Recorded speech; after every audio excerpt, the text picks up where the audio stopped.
Let us derive an expression for LC oscillations for finding frequency. Now in this you have a capacitor plate connected to a load.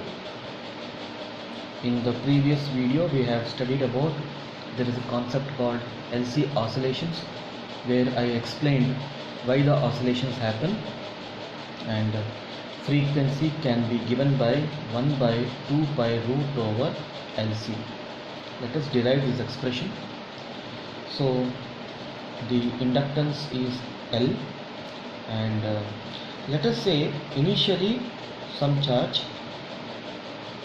Q and minus Q charge was there.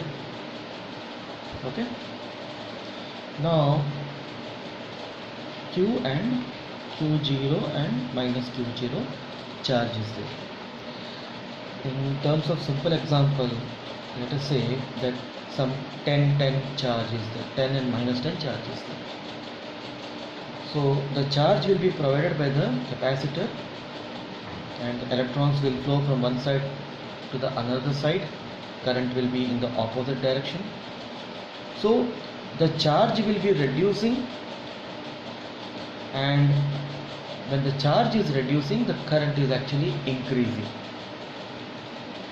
Okay, so I is equal to dq by dt. When the charge in the capacitor is reducing, the current is increasing, so you can put a minus sign.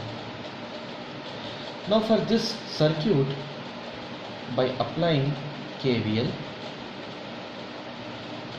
we see that the sum total of all the potentials will be equal to 0, because this is a closed circuit. So in this, if I take the potential of the plates, now this is the positive plate and negative plate, and the current is increasing in this direction, so there will be a drop. Okay, so across the inductor the drop will be minus L di by dt, and I will say let us say some Q charge is there. So what is the potential drop, potential difference between the plates means V across the capacitor will be equal to Q divided by C. So if you start from a particular point, let us say A, so there is a rise and then there is a drop. L di by dt is equal to 0. This is applying KVL. But just now we have seen that I is equal to dq by dt with a minus sign. So that implies Q by C minus minus becomes plus. L d by dt, in the place of I write dq by dt is equal to 0. Or if you write it, this is L d square Q by dt square plus Q by C is equal to 0. Divide LHS and RHS by L, you get d square Q by dt square plus Q by LC is equal to 0. This is called second order differential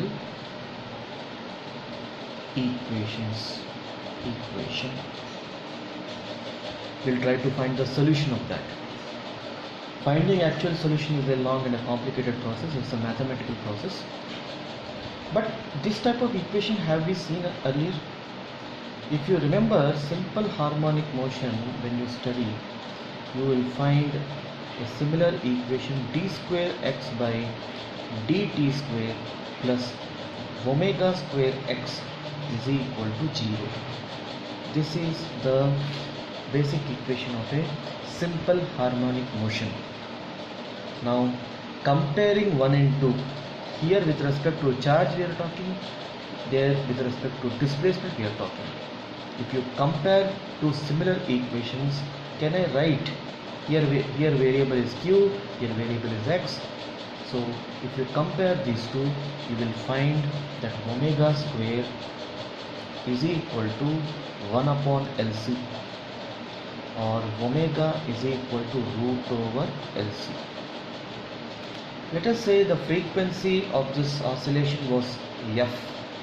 So can you write 2 pi f is equal to root over LC? That means frequency is equal to 2 pi into root over LC. This is the expression for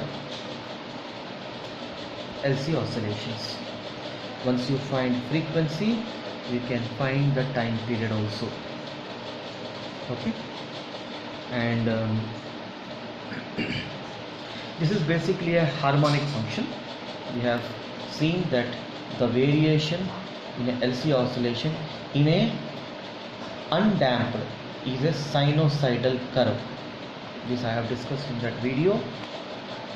Please watch that again. This is a undamped oscillation. Why it is sinusoidal also I will explain. Undamped means the resistance in the circuit is equal to 0 and the energy is conserved.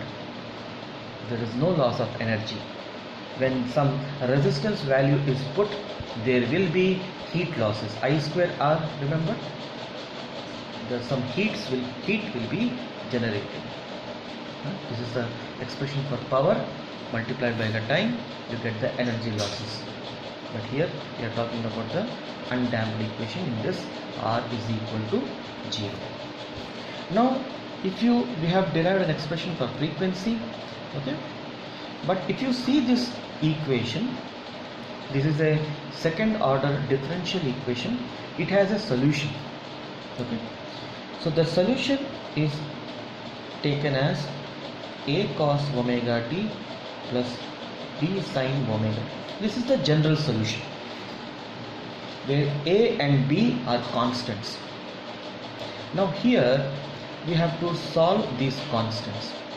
For solving the constants, we need to put boundary conditions.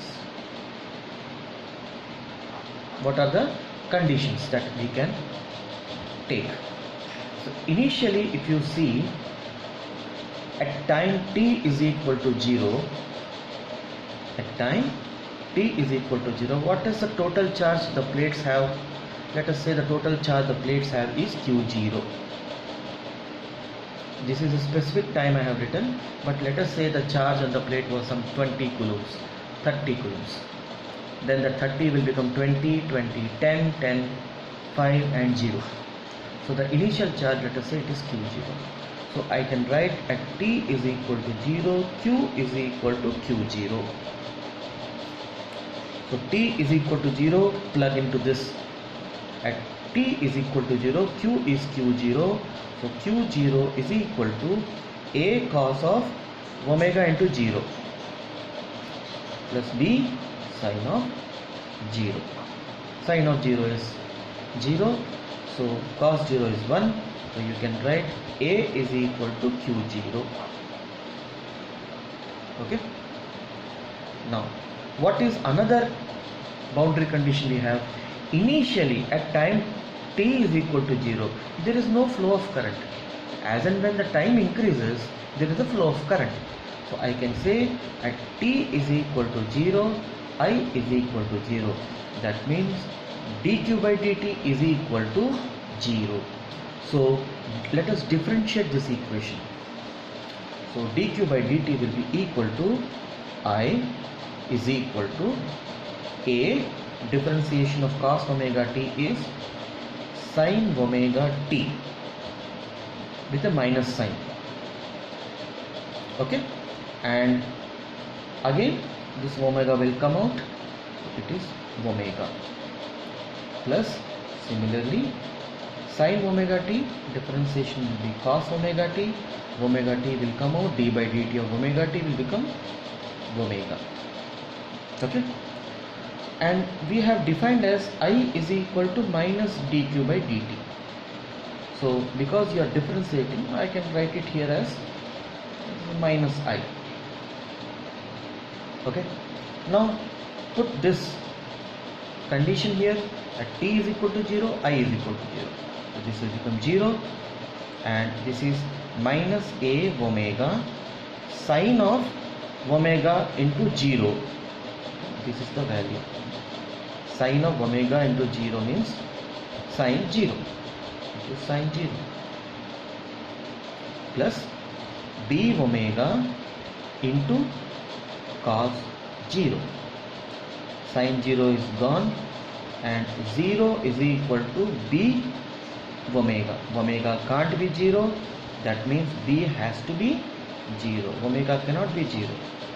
If no oscillation, if no omega means no oscillation, but there is oscillations happening. So b is equal to 0.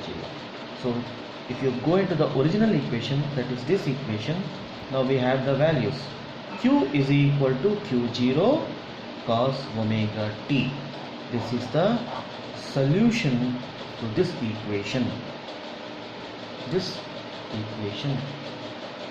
Okay, you can see that it is a cosine function. If you differentiate this, you get what? You get dq by dt is equal to q0 omega sine omega t with a minus sign, but minus dq by dt is I. So I is equal to minus dq by dt is equal to q0 omega sine omega t. You can see very well that the current is a sine function. That is why it is written like this. Okay, so these are some basic points. Please make a note, and based on this many questions are asked.